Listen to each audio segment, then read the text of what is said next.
আব্দুল সালাম কাদরি সাহেব এখন আপনাদের মাঝে ওয়াজ করিবেন শ্যামপুর মসজিদের পেশ ইমাম আব্দুল সালাম কাদরি সাহেব। আর আপনারা একটু সামনের দিকে আগায় আসেন, আর যাহারা বাহিরে ঘোরাফেরা করছেন দয়া করে সবাই স্টেজের সামনে এসে বসে পড়ে। আসসালামু আলাইকুম। আমি সর্বপ্রথমে একটা কথা বলে নেব, সেটা হলো এত টাকা পয়সা খরচ করে কত সুন্দর একটা জায়গা বানাইছেন, আলেম ওলামাদেরকে জিয়ারত করে আনা হয়েছে। আমি এলাকার সমস্ত মানুষকেই বলবো সকলেই প্যান্ডেলে চলে আসেন।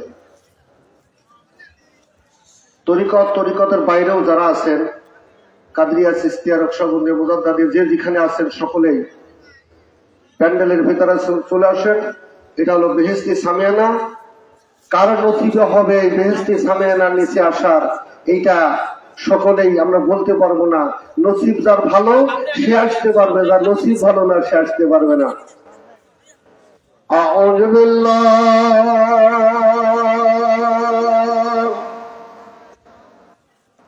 আউযু বিল্লাহি মিনাশ শাইতানির রাজীম।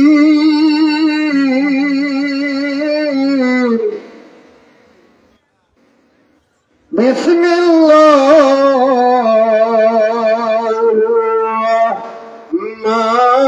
রাহমানির রাহিম।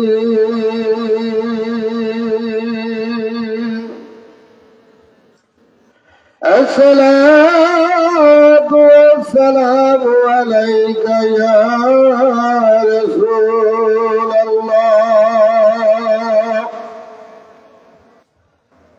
আসসালাতু ওয়াসসালামু আলাইকা ইয়া হাবিবাল্লাহ। আসসালাতু ওয়াসসালামু আলাইকা ইয়া শাফিউল মুজনিমিন। আসসালাতু ওয়াসসালামু আলাইকা ইয়া রাহমাতাল লিল আলামিন। আল্লাহুম্মা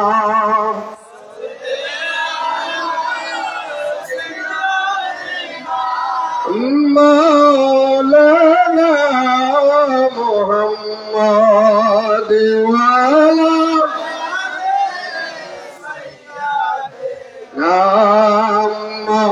মাওলানা।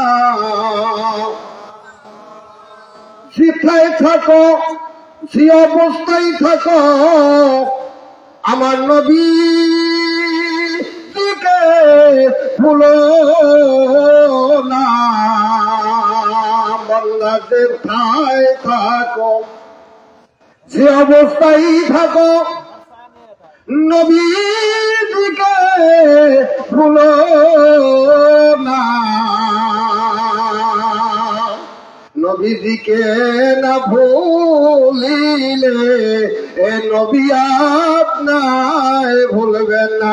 জোরে জোরে বলেন আল্লাহুম্মা সাল্লি আলা সাইয়্যিদিনা মাওলানা মুহাম্মদ ওয়া আলা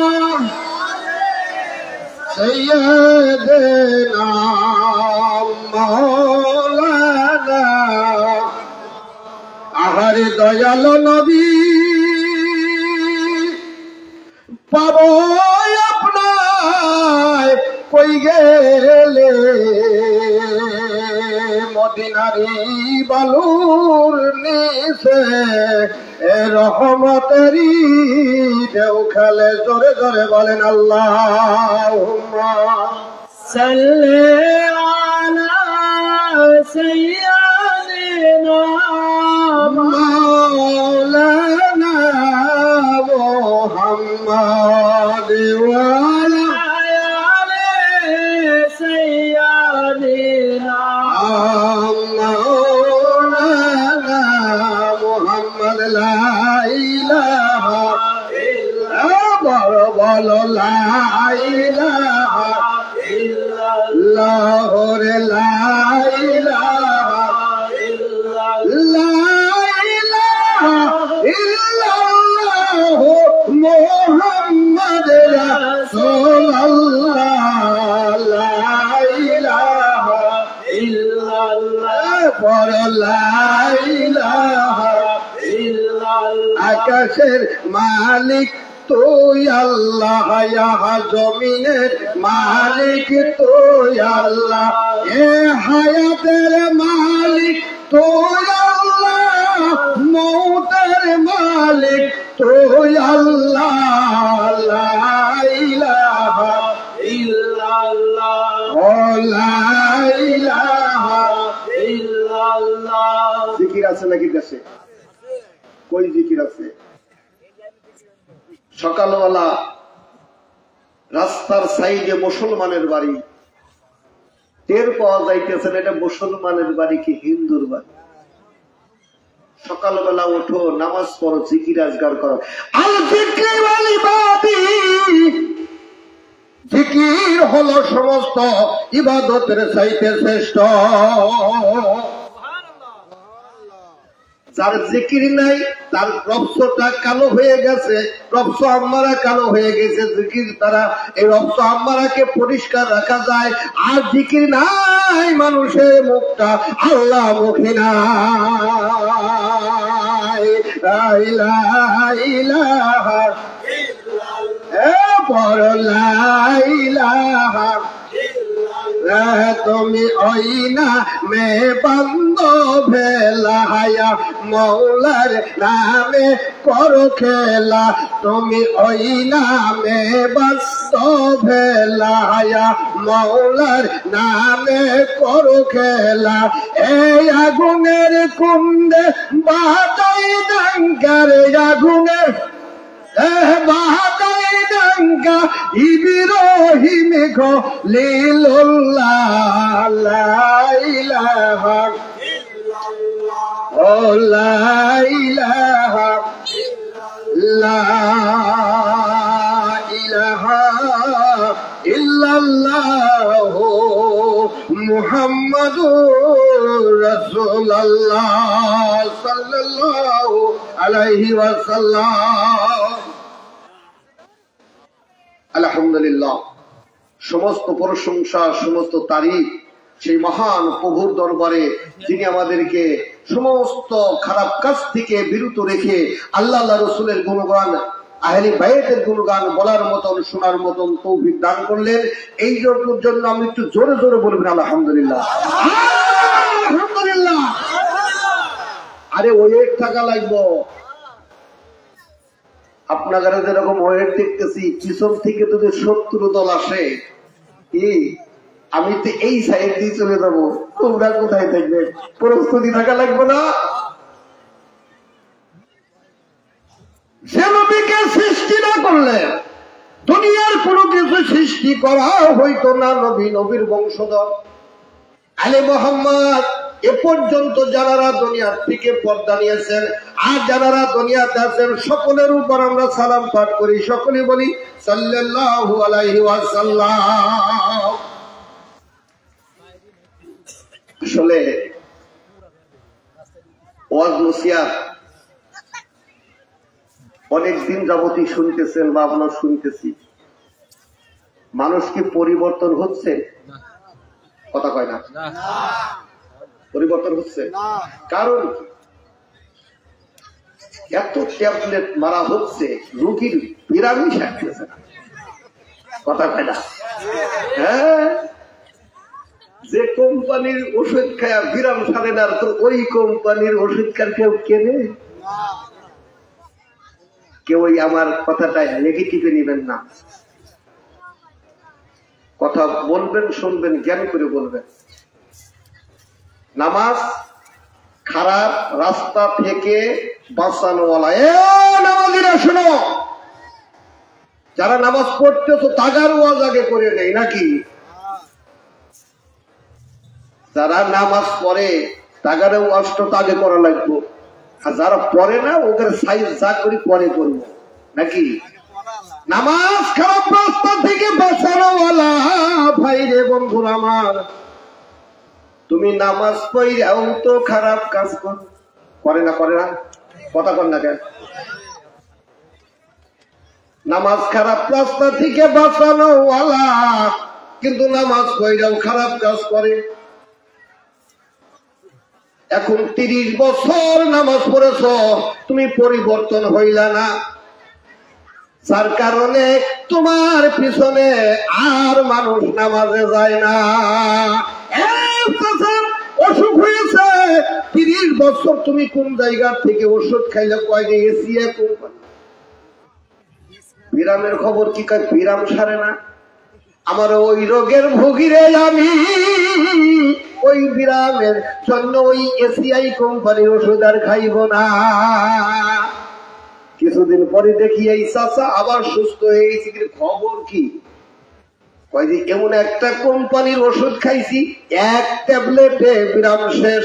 লাইন দিবে না, মানুষ লাইন দিবে না। 30 বছর ইমামতি করেছ, 30 বছর নামাজ পড়েছ, হজ করেছ, সব কিছু কমপ্লিট করেছ, তোমার খারাপ আচরণ গেল না, তার কারণে মানুষ তোমার পিছনে নামাজ পড়ে না।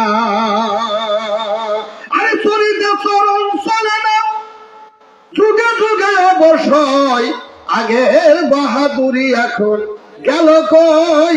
অলসই আগের বাহাদুরি এখন গেল কই? দাদা হইতেছেন নাকি? আপনারা আমার চিনেন না চিনেন, হয়তো আমার প্রোগ্রাম দেখছেন। আমার প্রোগ্রাম 3 ঘন্টা 2 ঘন্টার নিচে না। আমার ওয়াজের ভাউ জমাইতে 1 ঘন্টা লাগবে। কথা পাই না, ঠিক আছে? তাহলে কি হচ্ছে? কোম্পানির ওষুধ আর খাচ্ছে না, যার কারণে নামাজের হার কমে যাচ্ছে। 1 বছর নামাজ পড়েছো, 1 বছরের পরে যদি তুমি সিলেট ঢাকায় পীর সাহেব হয়ে গেছো, ভালো হয়ে গেছো, তোমার নামে কোনো রিপোর্ট নাই, তোমার কাছে মানুষ চলে আসবো। সুবহানাল্লাহ। আমরা নিজেই তো ভালো না, যার কারণে মানুষকে কি বুঝাইব? ঠিক আছে? সিরাজগঞ্জ প্রোগ্রামে গেছি গত মাসের 14 তারিখে। সকাল হইল, বলতেছে হুজুর, ওদের সব হুজুর কয়, মৌলানাগর হুজুর কয়, হুজুর হারি প্রোগ্রাম হয়েছে, আমাদের মতো প্রোগ্রাম এই দেশের ভিতরে আর কোথায় হয় নাই। বললাম বাজার, আজকের ফজরোক্ত নামাজে তো মসজিদে যাবের বাড়ি নেই, মসজিদের খবর কি? ওই যে কাকা, গত কালকেও যে কয়েকজন ছিল, আজকেও তো সেই কয়েকজনই হয়েছে, তাহলে চালসা ভালো হইলো কি করিয়া? কথা কয় না কি? 3 লক্ষ টাকা খরচ করে তুমি জলসা প্রোগ্রাম করেছো, তোমার গত সপ্তাহে যেরকম মানুষ হলে এই সপ্তাহে সেই রকম মানুষের চালসা ভালো হয়েছে কিভাবে তোমার? এখন দেখবেন নামাজে যায় কারা? যুবকরা যায় না, চাচারে পাঠায়, বাবারে পাঠায়। কথা খেয়াল করেন, পাঠায় না? 1100 পুরুষ আসলে কারে পাঠায়? যুবকরা যাইব না, মসজিদে যুবকরা যাচ্ছে না। আব্বারে কয়, কোন সময় কি যিনি হয়ে যাও, তুমি মসজিদে যাও। কি বুঝাইতেছে কন্ত দেরি ভাই? মরার কথা কইতে যাও না, কি কোন সময় যিনি কি হয়ে যাও আব্বা, তুমি মসজিদ করে যাও। এই তোর আব্বা মসজিদ করে এই বুড়ি বয়সে যা কি করবি? আসলে কিছু লোক মুরব্বী মানুষ, আগে মাত বাড়ি খুব ছিল, হ্যাঁ আগে খুব মাত বাড়ি ছিল, কিন্তু এখন এমন হয়ে গেছে, নিঃস্ব হয়ে গেছে, ছেলের হাতে মাত বাড়ি, বোর হাতে মাত বাড়ি। আছেন এরকম লোক? খালি বাড়ির ভিতরে কাশে আর বিড়ি টানে, আছেন এরকম লোক? তো বেটার বউ কি কয়? বুঝে মরে না, কথা কয় না, কয় বাড়ির ভিতরে হ্যাক করে মসজিদ ঘরে যাবে বলো না। তো বুঝিয়ে তালমাল ঠিক না কয় যে কথাটা তো খারাপ না, মসজিদ ঘরে যাই। মসজিদ ঘরে যায় জুম্মার দিনে তার কাজ তো সেখানে গেছে না, কাইছিয়ে পাইছিয়ে হিসিয়ে মিশিয়ে নিজে শরীর নষ্ট, মসজিদ ঘরে নষ্ট, কথা হয়। নেজে কবরে দশা, নেজে কবরে দশা চেনেন? আগেকার মানুষ যারা নাঙ্গল বাইছেন, হাউস চষিয়েছেন, তারা ঠিক পাবেন, এটা তোরা ঠিক পাবি কি? ওই গাই গরু আছে না, গাই গরু বৈশাখ মাসের দিন 13 বিঘে বুনে নিছে, চাষ তো উঠে নিয়ে লাগবো নাকি? কুড়িয়ে পানি খাওয়া নিছে, এদিক উত্তর কোনা মেঘ লাগছে। এখন গায়ের এই মুড়াটা দাহা দিচ্ছে, এই মুড়াটা দাহা তাড়াতাড়ি যা। এখন গাই তো যাইতে মাইতে মনে করে ধৈর্য মিড়ে নেজে নেজে জরা চাষ আর মাথায় যে গাল দিয়ে ইয়ে করেছে। এখন গরু ফেরিতে বাড়ি যায়, চাষি কইছে তোমার নেজে গবরি দশা, কথা কয় না। তো মুরব্বীরা তাই হইছে না? তোমরা মসজিদ করে যায় কি করবে? রাসূল আকরাম সাল্লাল্লাহু আলাইহি ওয়াসাল্লাম বুখারী শরীফের ৫ম খণ্ডের ভিতরে বলেছেন, হে আমার উম্মতরা সাবধান হয়ে যাও, তোমরা যদি যুবক কালের হিসাবটা মিলাইয়া দিতে পারো, তোমার আগে পাশের হিসাব হবে না। সাবধান হও, যুবক কালের হিসাবটা মিলাও, বুড়ে কালের হিসাব তোমার অত মিলানো লাগবো না নাকি? বুড়ে কালে কি করে? বুড়ে গরুতে কি করে? বুড়ে গরু কুরবানি চলে না, তো বুড়ে মানুষ দিয়ে কি করবো নাকি? ওই বুড়ে হইলে মসজিদে যায়, বুড়ে হইলে 11 গরু এসে যায়, কিন্তু যুবকরা মসজিদে যাচ্ছে না। যুবকরা একটা ভাও ধরছে বর্তমান, জানেন? মোবাইলে এটাই হচ্ছে না, দুইটি। কলির যুগে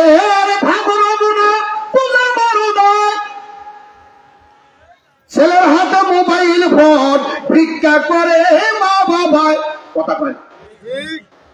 আরে বেহস্ত চরম তলায় সে রইল না তার খবর, বাংলাদেশটা ভইরা গেছে জুয়া চোর আর গান্দা খোর। কলির যুগের ভাদ্র মুনা বোঝা বড় নাই, ছেলের হাতে মোবাইল ফোন, দুইটা ভিক্ষা করে মা বাবায়। আরে বেহস্তের চরম তলায় সে রইল না তার খবর, বাংলাদেশটা ভইরা গেছে জুয়া চোর গান্দা খোর। আরে বেনামাজির সংখ্যা বেশি, আরে বেনামাজির সংখ্যা বেশি, পাড়ায় পাড়ায় মসজিদ ঘর, কথা কয় না? মসজিদ ঘরের আর শেষ নাই। আরে আজান পরে, আজানের পাল্লা লেগে গেছে, কথা কয় না? কইছে কি ফকির ভিক্ষে করবে গেছে, যাওয়ার সময় মসজিদ ঘর পাইছে, মসজিদ ঘরে যায় তার নামাজ পড়ি নয় নাকি? নামাজ পড়বে যায়া এখন জামাতে তো ধরেন 4 রাকাত নামাজ পড়ছে, 4 রাকাত নামাজ জামাতে পড়ার পরে এখন সুন্নাত তো যার যার মতন পড়ে, যার যার মতন পড়ে না? সাওয়ালের কইতেছে ঝোলা ডাবার নামাজের পাল্লা বাইতে গেছে, কথা কয় না? আজান আরে আজান পড়ে, জোহর আসরে যায়া দেখবেন ওই মসজিদ ঘরের ইমাম সাহেব বিপদে পড়ে দিচ্ছে, আজান ওই ঘরের ভিতরে একটা লোক নাই। কি খারাপ, খারাপ লাগতেছে? আমার মামা রাজবাড়ী ডিস্ট্রিক্টের ভিতরে আগামী 14 তারিখে রাজবাড়ী ডিস্ট্রিক্টের ভিতরে একটা প্রোগ্রাম আছে, ওই এলাকার ভিতরে আমার নিজস্ব টাকা দিয়ে নিজস্ব একটা মসজিদের ইমাম রাখছে, নিজস্ব টাকা দিয়ে রাখছে, খাওয়া দাওয়ার বাড়িতেই চলে। আশপাশের কিছু লোকজন নামাজ কালাম করে। এখন নামাজ তো নাই রে বাবা, নামাজ কি দেশে আছে বলে কয়া কি করবো, কাজে লাগতেছে না, ও সত্যি কাজে তুই আসবি, কথা হয় না? তুই আসতেছিলাম ওই টাকার লোভে নাকি? কিসের লোভে আসতেছে? আমার যদি 10,000 টাকা বেতন না দিতে পুষ পয়সা দিন আমি যাতাম নাকি মসজিদে আজান দিবেন, তাহলে আমি কি টাকায় বিক্রি? ধর্ম গেছি কোথায়? ধর্ম সব রসাতলে চলে গেছে। সাবধান, আসতেছি আপনাদের দিকে। তো যুবকরা এখন কি নিয়ে পাগল হয়েছে? মোবাইল নিয়ে পাগল হয়েছে। কি নিয়ে পাগল হয়েছে? মোবাইল নিয়ে পাগল হয়েছে। মোবাইল নিয়ে পাগল হয়েছ, সাবধান হও। মোবাইল তো তোমার সঙ্গের সাথী না। কি মোবাইল কি সঙ্গের সাথী হবে? মোবাইল তোমার সঙ্গের সাথী হবে না। মোবাইল তোমার সঙ্গে সাথে হবে না। মোবাইলটি এমন একটা পর্যায়ে মানুষকে নামাই নিয়ে আইছে যে সেটা ভাষায় প্রকাশ করার মতো কোনো কায়দা নেই।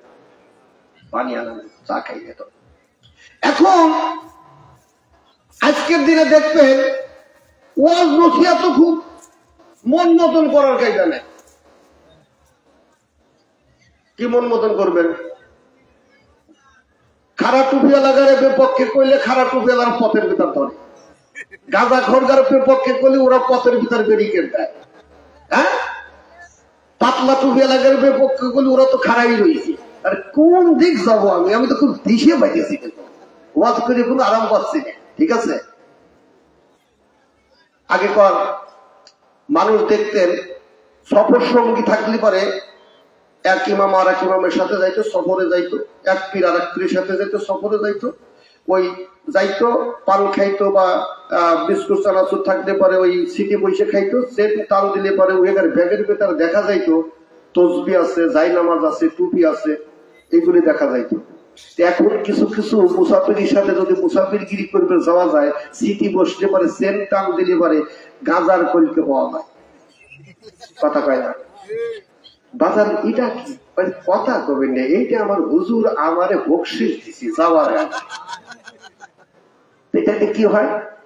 এটাকে আমরা আল্লাহরে দেখি, কি করে আল্লাহরে দেয় দলিয়ে বলিয়ে যখন এইরকম করিয়ে তারপরে দেখটা টান দিয়ে কয় যে আল্লাহ তুই স্মরণ রাখিস, আমি এখন বেহুশ হব।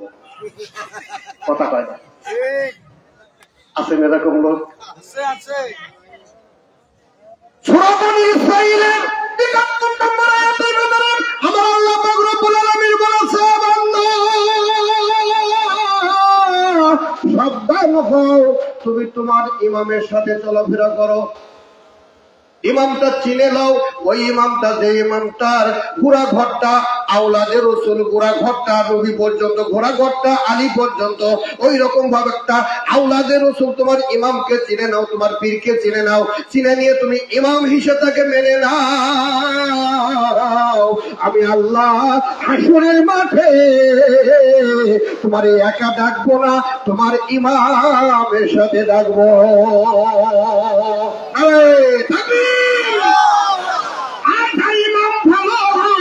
তার নসিব ভালো হয়, যার ইমাম ভালো না তার নসিব ভালো না। এখন আমরা আর কিছু না পাইলেও তো আওলাদে রসুল পাইছি নাকি? রসুলের বংশধর হাতে তো হাত দিচ্ছি নাকি বাবা? তা রসুলের বংশের পাওয়ার থাকবে না? হাসরের মাঠে পাওয়ার থাকবে না? ফাতিমা রমণীদের জান্নাতের সর্দার না, সর্দারিনী না, সকল মানুষের জন্যই সুপারিশ করেনওয়ালা হবে। আলী, ফাতিমা, হাসান, হুসাইন আমার দয়াল নবী পাক পাঁচজন, আল্লাহর হুকুমে হাসরের মাঠে বান্দারে তার উম্মতের সুপারিশের জন্য পাক পাঁচজন পাগল হয়ে যাবে। তাদের মহব্বত ভালোবাসা নিয়ে তাদের ইমাম মেনে দেয়, ইমাম হিসেবে তাকে মেনে নিবে। হাসরের মাঠে ওই ইমামের পিছনে পিছনে আমরা সারিবদ্ধ হয়ে থাকবো, ইমামকে ডাকা হবে। এতদিন কারে নিয়ে চলতো? আল্লাহর কাছে বলবে, আল্লাহ আমি তো নবীর বংশধর, আমাকে ইমাম হিসাবে দুনিয়াতে পাঠাইছিলে, এই যে দেখো আমার সাথে সাথে অনেক ভক্তবৃন্দ চলে আসছে, আপনার উম্মতরা চলে আসছে, আল্লাহ তোমার বান্দারা আমার সাথে চলে আসছে। হয়তো আমি তারে নামাজ পড়ার কথা বলছিলাম, রোজা রাখার কথা বলছিলাম, হজের কথা বলছিলাম, যাকাতের কথা বলছিলাম, হালাল হারাম বেঁচে খাওয়ার কথা বলছিলাম, এরা পুরাটা করতে পারে নাই। নামাজ 5 ওয়াক্ত পড়ার কথা ছিল, 2 ওয়াক্ত পড়েছে, রোজা 30টা রাখার কথা ছিল, 10টা রেখেছে। এরা চোখে মাঠে কাজ কম করেছে, গরিব মানুষ ভালো মতো সময় দিতে পারে নাই। আল্লাহ আমার এই ভক্তদের হিসাব নেওয়া দরকার নাই। আল্লাহ বলেছে, আমার বন্ধু বলেছে হিসাব নেওয়া দরকার নাই। ফেরেশতা যা আমার ওই ইমামের খাতিরে জান্নাতের ফয়সালা করে দে। ইমানদার ভালো, নসিব তার ভালো। মানিকগঞ্জ কাশেম পীরের বাড়ি প্রোগ্রাম গেছি। এখন এইরকম কিছু লোকজন বলছে ওই দেশের নিয়ম দেখলাম যে পীরের মুরিদ ওই বাড়িতে প্রোগ্রাম হলে পীরের লোকজনই বেশি আসে, বাইরের লোক কিছু কম আসে। এখন ছায়া দেখি রে টুপি মুপি তো সেরকম নাই, মাথার চুল হইলে হইলে প্রতি দিয়ে মানুষেরই ঠোঁট কালা। কথা কয় না? দাদা রইতেছেন নাকি? দাদা রইতেছেন? আরে ওয়াজ তো শুরু হয় না, ভূমিকা চলছে। ঠোঁট কালা। তো জিজ্ঞাসা করলাম, এক ভক্ত আমার একটু খাদেমগিরি করতেছে, একটু আনা নেওয়া করতেছে। বললাম আরে বাবা তোকে এত ঠোঁট কালা কে?